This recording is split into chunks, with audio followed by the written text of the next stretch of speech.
Hello everyone, welcome to నా entertainment. మన దైనందిన జీవితంలో ఎన్నో మానసిక సమస్యలను ఎదుర్కొంటున్నాం. వాటిలో ముఖ్యంగా స్ట్రెస్ కావచ్చు, డిప్రెషన్ కావచ్చు. ఇలాంటి ఆరోగ్య సమస్యలని మనం ఎలా గుర్తించాలి, వాటి వల్ల తలెత్తే సమస్యలేంటి, వాటి నుండి మనల్ని మనం రక్షించుకోవడానికి ఎలాంటి టిప్స్ మనం ఫాలో అవ్వాలి, లేదా ఎలాంటి జాగ్రత్తలు మనం తీసుకోవాలి, వాటి గురించి మనకు మరిన్ని విషయాలు తెలియజేయడానికి మనతో పాటు ప్రముఖ addiction psychiatrist doctor D Naveen Kumar sir మనతో ఉన్నారు. వారిని అడిగి మరిన్ని విషయాలు ఈ వీడియోలో తెలుసుకుందాం. యాక్చువల్లీ ఫస్ట్ కామన్గా స్ట్రెస్ అంటే ఏమిటి, ఈ స్ట్రెస్ అనేది ఎలాంటి సమస్యలకు దారితీస్తుంది? స్ట్రెస్ వచ్చిందా ఇది ఖచ్చితంగా గమనించండి. ఇవి రెండు పాయింట్లు మన మైండ్లో కానీ మన శరీరంలో కానీ కనిపిస్తున్నాయంటే నీలో స్ట్రెస్ పెరుగుతున్నట్టే, స్ట్రెస్ను అనుభవిస్తున్నట్టే.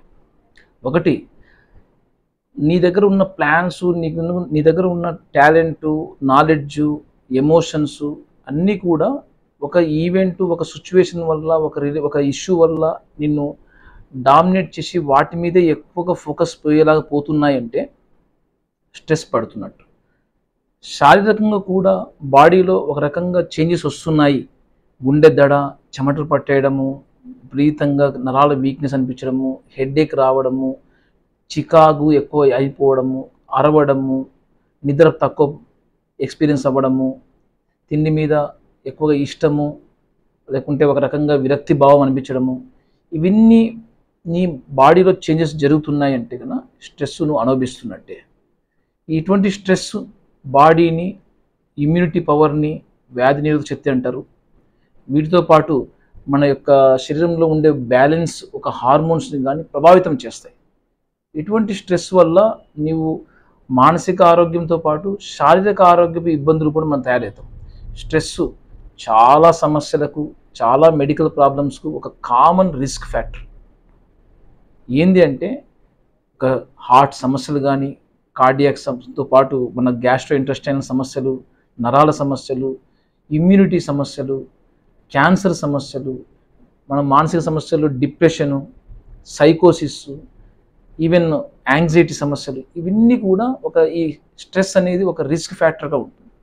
ఇది కరెక్ట్గా హ్యాండిల్ చేయడం కన్నా మనం నేర్చుకోకపోతే, కొన్ని మెలకువలు అనుకోండి, కొన్ని పద్ధతులు అనుకోండి, వీటిని మనం గమనించి హ్యాండిల్ చేయడం నేర్చుకోకపోతే ఇవి మన ఆరోగ్యాన్ని దెబ్బతీస్తాయి. స్ట్రెస్కు యాంగ్జైటీకి రిలేషన్ ఏంటి? యాంగ్జైటీకి గురై ఏమైనా ఆరోగ్య సమస్యలు తలెత్తే ప్రాబ్లం ఉందా? ఎస్, స్ట్రెస్కి యాంగ్జైటీకి డెఫినెట్గా సంబంధం ఉంది. అది స్ట్రెస్ ఒక రకంగా డిస్ట్రెస్ అంటాము. పాజిటివ్ స్ట్రెస్ వేరు, నెగిటివ్ స్ట్రెస్ వేరు. డిస్ట్రెస్ అనే నెగిటివ్ స్ట్రెస్సే యాంగ్జైటీకి, మనకు జబ్బులకు సంబంధించిన సమస్యలకు దారితీస్తాయి. సో ఎప్పుడైతే మనం ఒక స్ట్రెస్ని అనుభవిస్తున్నాము, ఒక ఇబ్బందికరమైన వాతావరణంలో ఉన్నాము, మన ఫీలింగ్స్ డామినేట్ అయిపోయి ఓవర్వెల్మ్ అయిపోతున్నాయి అన్నప్పుడు దీనివల్ల మన పనితీరు కొంతవరకు పెరుగుతుంది.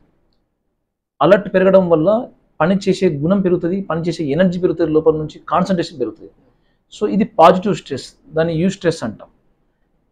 ఇదే ఆ స్ట్రెస్ వల్ల మనకు మన పనితనంలో కానీ, మన ఎమోషన్స్లో కానీ, మన యొక్క క్వాలిటీ ఆఫ్ లైఫ్ని కానీ దెబ్బతీస్తుంది అన్నప్పుడు ఇది నెగిటివ్ స్ట్రెస్. ఇటువంటి నెగిటివ్ స్ట్రెస్ వల్ల బాడీలో సింపథెటిక్ నర్వస్ సిస్టమ్ ఓవర్ డామినేట్గా రిలీజ్ చేస్తూ ఉంటుంది. దానివల్ల కార్టిసాల్ అనే హార్మోన్స్, సింపథెటిక్ నర్వస్ సిస్టమ్ వల్ల అడ్రినల్, నారడ్రినల్ లాంటి హార్మోన్స్ ఎక్కువ రిలీజ్ కావడం వల్ల గుండెని, లంగ్స్ని, స్టమక్ యొక్క ఆరోగ్యాన్ని ఇబ్బంది పడేలాగా, వాటి యొక్క జబ్బులు తయారు చేసేలాగా యాంగ్జైటీ సిమ్టమ్స్ తయారు చేస్తూ ఉంటాయి. సో యాంగ్జైటీ సిమ్టమ్స్కి ఇది ఒక రిస్క్ ఫ్యాక్టర్.